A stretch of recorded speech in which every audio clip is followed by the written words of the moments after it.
What's going on, everyone? Jeremy here from The Quartering. I hope you're having an absolutely wonderful day. Gen Z loves themselves some Joe Biden. They love themselves some Harry Sisson, the paid Democrat operative to make cringe TikTok videos. They love themselves some wokeness.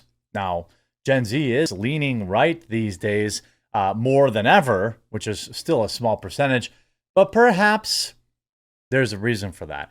Gen Z consumers now rely on their parents' budget for over 50% of them are still relying on money from mommy and daddy as credit card delinquencies skyrocket across the country.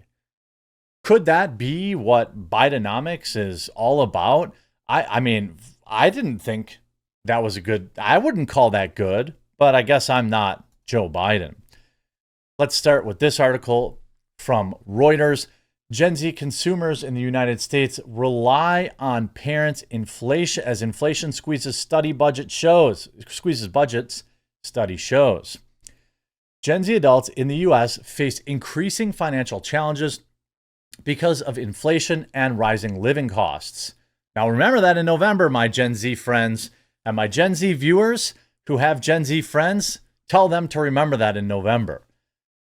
Because of inflation, with 46% relying on financial assistance from their parents and families, according to a report from Bank of America published Wednesday.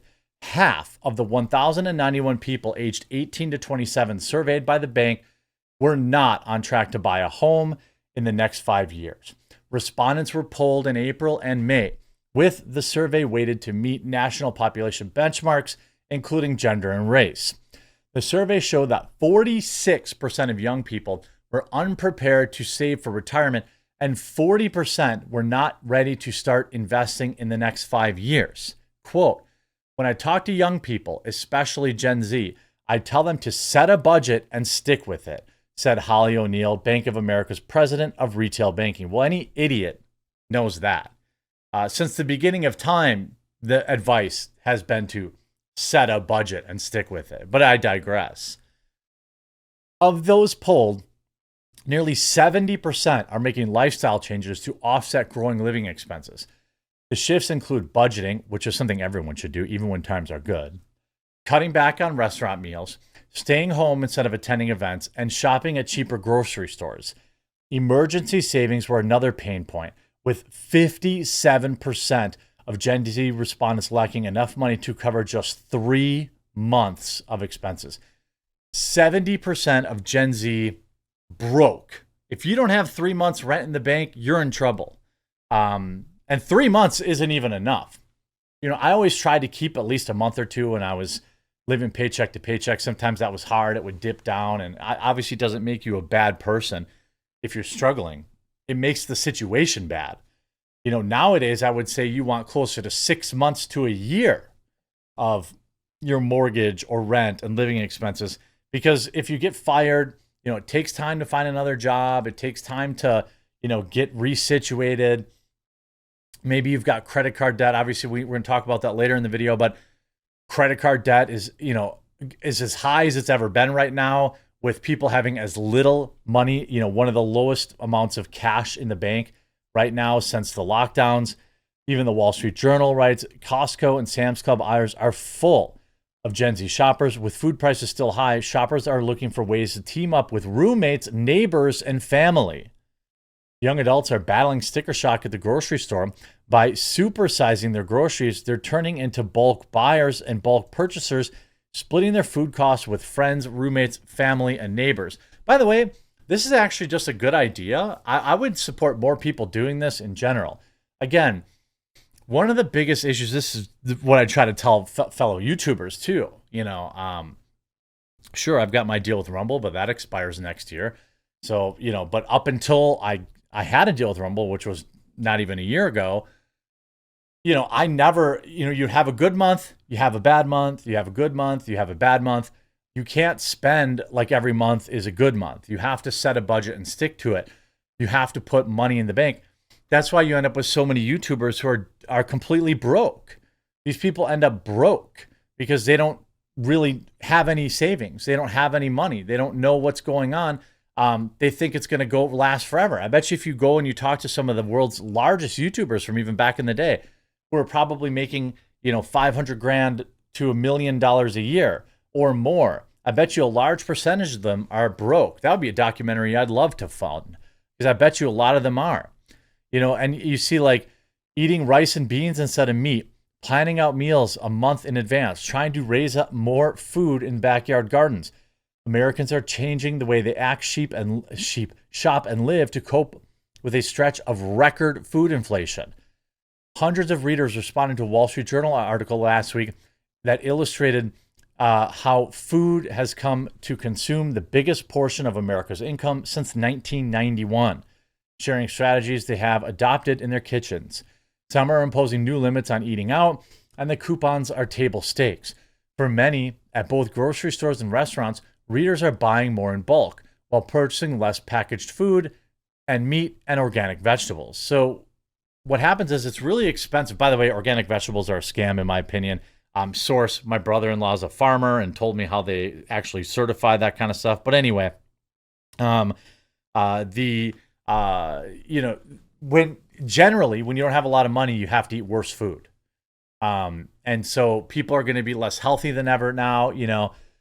Chicken cacciatore to tuna noodle casserole. People are making big meals and eating leftovers more often. Does that sound like building back better to you? Does that sound like, things are going good? For years, Sarah Smith and her husband loved making elaborate dinners such as chicken cacciatore or stuffed pork chops with fresh spices and herbs. Now they're cooking simpler meals such as meatloaf or tuna noodle casserole. It's just eggs, noodles, canned noodles, can of cream mushroom soup, onions, and garlic, said Smith, 54-year-old marketing professional in Las Vegas, referring to her casserole recipe. It's not healthy, but it's food. Is that the world that we like? Is that where we want to be? Is that the world we want to live in? I don't think so. That is not something that I would be proud of. You know what I'm saying? Smith has changed her shopping habits too. These days, she scours the bargain bins at local grocery stores, picking up discounted meat that is expiring that day. That's a fine thing to do, by the way. Just cook it or freeze it. You can always get a good deal with that. There's nothing wrong with that. I do that all the time. Gardening, which, by the way, I have mixed feelings about that. I don't think you're really saving any money by gardening, but that's neither here nor there. People are hunting more. Things like that. Maxing out senior discounts, meals by spreadsheet. Does this sound like people are living well? Then you see this article, credit card delinquencies are surging and rising fastest in California. A growing number of Californians are struggling to pay their credit card bills as they continue to battle steep interest rates and high inflation. New findings published by WalletHub, a personal finance platform, show that several California cities are leading the nation in the uptick in credit card delinquencies. Chula Vista, a San Diego suburb with a population of 300,000, saw the biggest increase in credit card delinquencies, which surged 85% during the first quarter of 2024 compared to a year earlier. The city edged out Madison, Wisconsin, and Garland, Texas, for the number one spot. Well, I can tell you, Chula Vista is probably very liberal, and I know for a fact Madison is too. I don't know about Garland, Texas. The median age of the Chula Vista resident is 36, and the typical household income is $100,000 a year. One reason why Chula Vista's delinquency rate is increasing so much is that residents are simply borrowing more. Well, no kidding. Residents have added the sixth most credit card debt over the past year, along with the second highest overall balance. San Francisco ranked in fourth place with an 84% jump in credit card delinquencies, nearly doubling. Most households have seen monthly expenses rise as a result of ongoing inflation, although the consumer price index has fallen, but we always see them adjust that. Inflation is up nearly 20%.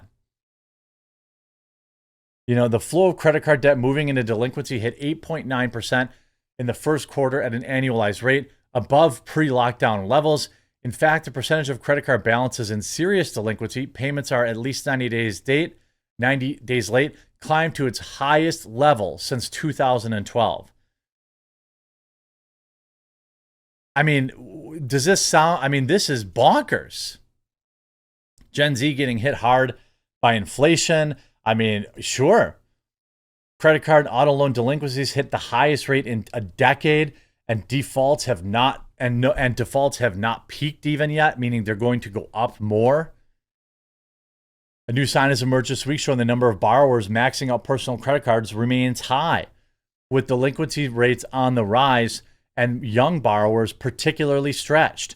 Banks have signaled during the recent shareholder earnings calls that their credit card segments have weathered the worst delinquencies. The industry-wide data from the Federal Reserve Bank of New York warns that defaults haven't even yet peaked. According to the Fed, U.S. credit card balances stood at $1.1 trillion in the first quarter of the year, which was down slightly from the end of last year due to seasonality, well, because of Christmas. The balance total sticking above $1 trillion has captured attention. The figures cleared the $1 trillion mark for the first time ever in the second quarter of 2023. $1 trillion in credit card debt in this country. That is delinquencies up nearly 90%. Gen Z affected the most? Well, Gen Z, you've got the power, baby. You've got the power. Get out there and vote. Vote for someone who's going to help the economy, not make it worse. I hope you enjoyed this video. If you did, make sure you leave a like on it. If you haven't yet, please do subscribe or follow down below, and we'll talk to you again real soon.